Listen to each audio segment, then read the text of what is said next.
Well, it's hard to believe that fall football camp is basically here, which means this guy's life is about to be a breeze. Going to be like going to have all his daytime free, morning time. Like he's just going to be sleeping the whole time. That's right. Matt yeah. Orbany, the director of equipment for Saluki Athletics, he is all joking aside, he's an extremely busy man for all the sports as he gets ready for the fall this year.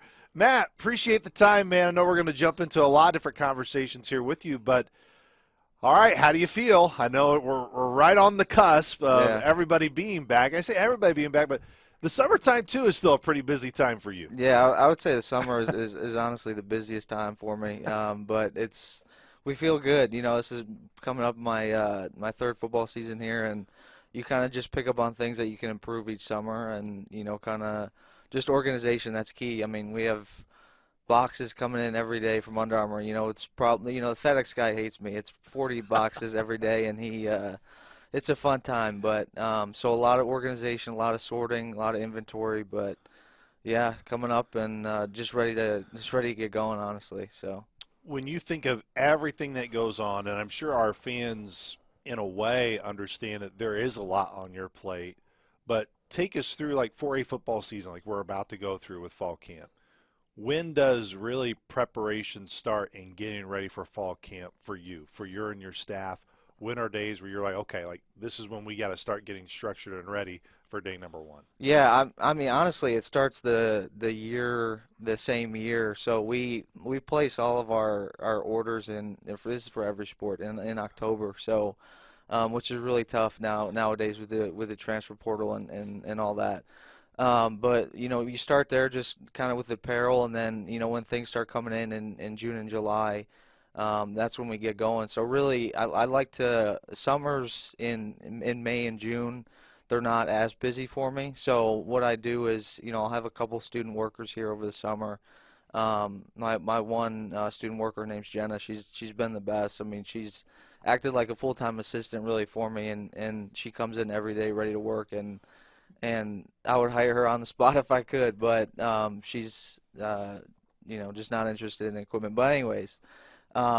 Really, I tell her we'll do one thing each day and kind of knock it off the checklist. So whether that's, you know, things for practice, things for games, and just taking it day by day, because there's a lot, you know, you can always save things for tomorrow, but I always like to get ahead because I know, you know, really what's coming in August in the season, and there's really not time, but I always like to be prepared, and there's always things that are going to come up too. So, but like I said, just really taking things, you know, one day at a time, focusing on, hey, this day we're going to do game gloves. This day we're going to do, you know, we're going to go through our jerseys, our, you know, practice jerseys, and kind of get that all sorted out, and, you know, we'll put it in bins, and then kind of the day before or 2 days before fall camp, we'll, you know, issue it all out to the players. So.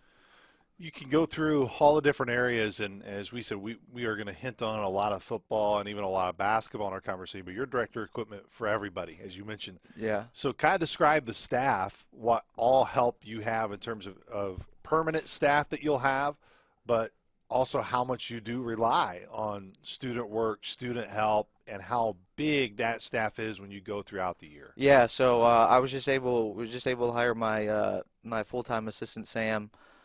She's worked for me for she was my GA last year, and then we finally got her hired on full time. So the past 2 seasons has just really been me and the students.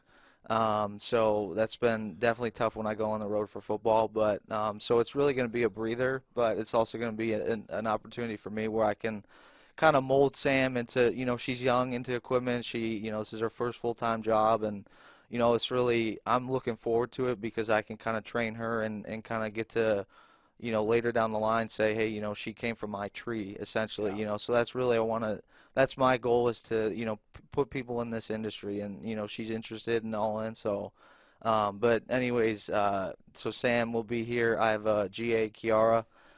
She's worked for me for the past 2 years as well, just as a student. She's been a rock, definitely in the mornings.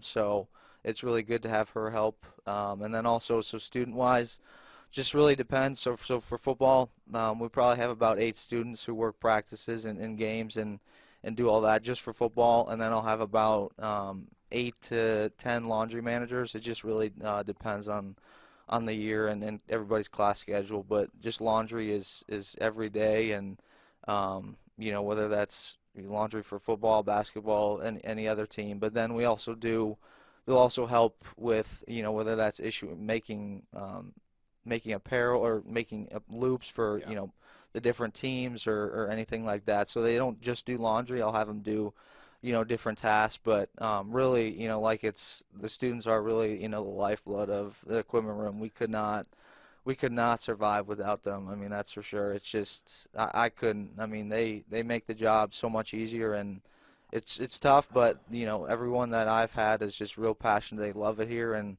most for football kids, it's kids who played sports in high school, and they just weren't they didn't work out to play college athletics, so they still want to be around the game and they love it. So that's why we hire them on, and it all works out. So it's really a testament to the staff. I think it's a testament to you too, Matt. One of the areas that I always thought was neat throughout our football season was a lot of the road trips. I almost think every one were when you guys go into the stadium, obviously the day before, that's a big work night for you and your staff, getting the locker room set up, et cetera, before the team gets there on Saturday. But you would also take time, whether it was close when we were at Youngstown State, took the group over to Cleveland. Yeah. You find ways to really make it fun definitely, on the road yeah, with all the hours. Like, why is that important for you to set up those things throughout the year?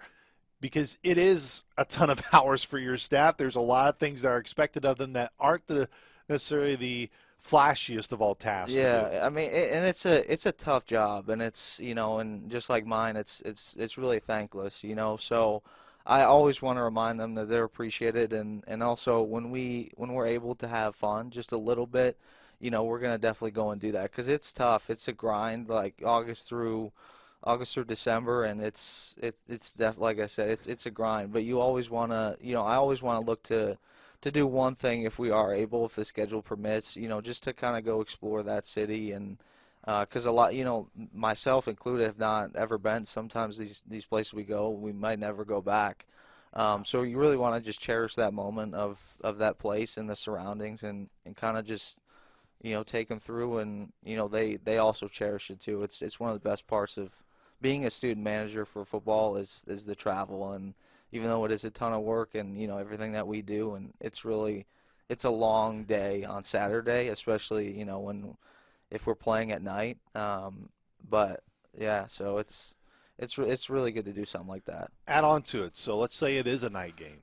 Take fans through yeah, it's a really long day. I mean, take us through what that day is like when you're playing at night, which early on in the season going to have a lot of night games for the Salukis this year. No, it's definitely it's tough. I mean, I personally like night games just because of the atmosphere, but it's also a lot of waiting around. So we really, we set up just for football. We set up everything, Friday night when the guys leave, and kind of set up their lockers, make it all neat, put the jerseys on their pads, helmets, get all their loops and everything out. And then Saturday morning, Saturday kind of maybe about 1 o'clock, we'll come in and we'll set the field up. So that's our, our coach comm headsets, everything like that. All the, the benches, the whiteboards, all of our trunks are set out.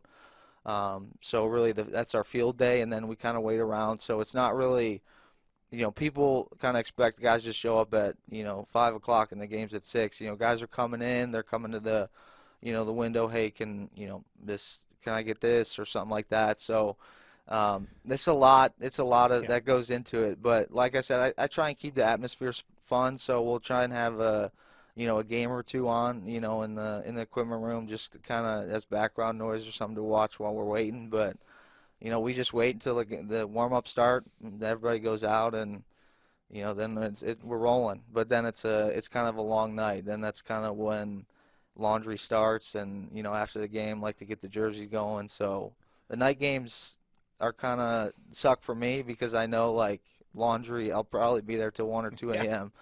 So, but it's it goes hand in hand. So no, absolutely, the atmospheres are great. I can feel the same way. They're fun to broadcast. It just makes when you have a lot of work to do post game too, it just extends your night a little longer, which is why night wins are great. Yeah, definitely. Night wins are great. They can power you through, no question, those long hours.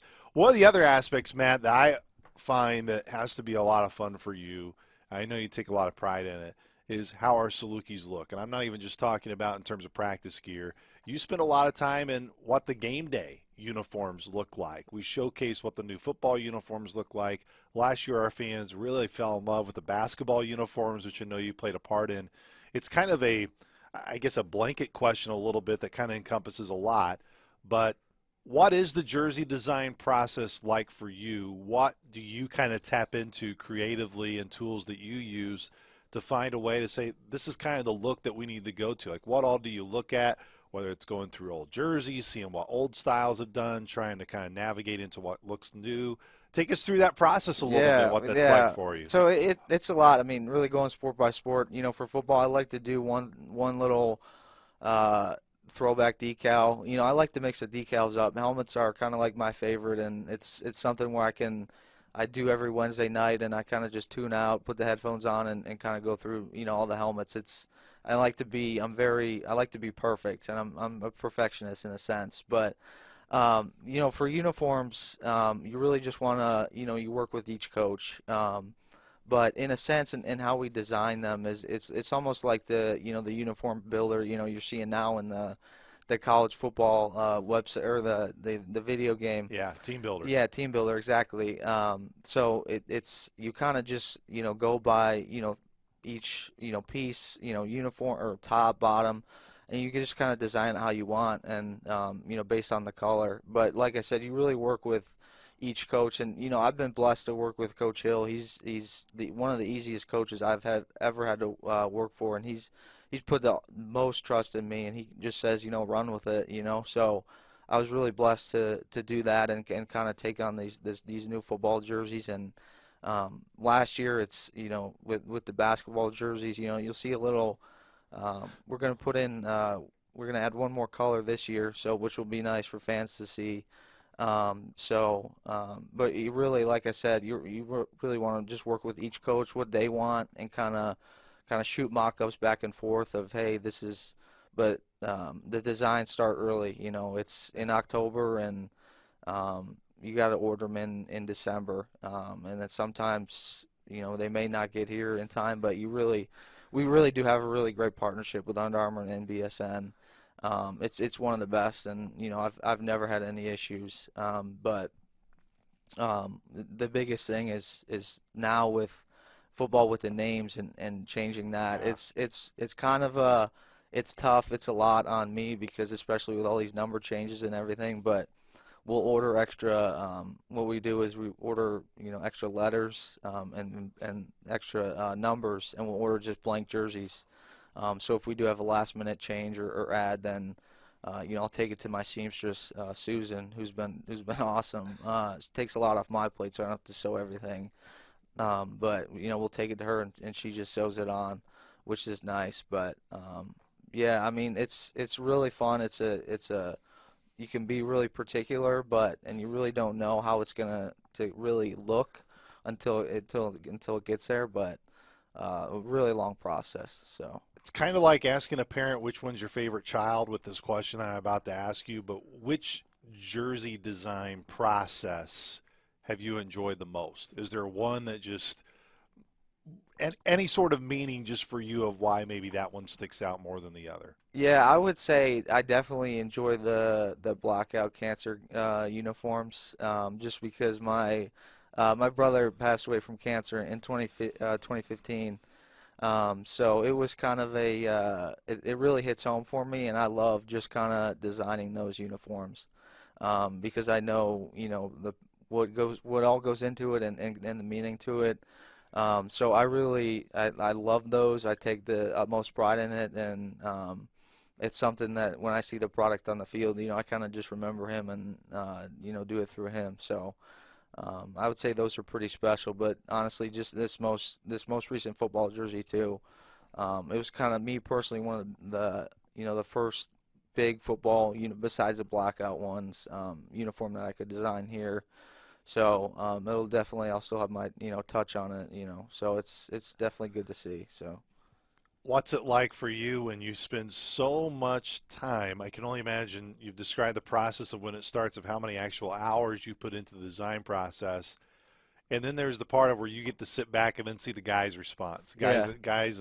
Guys and gals throughout our Saluki athletic teams, when their eyes get to see the jerseys for the first time. What's that moment like for you when you get that No, opportunity? it's definitely pretty special. I mean, that's why we do it. We do it for the athletes and for them to smile and be all excited. Yeah. That's definitely it's one of the best parts of the job, and that's why we do it. That's why I'm here. So, but like I said, we got a lot of uniforms in the works here.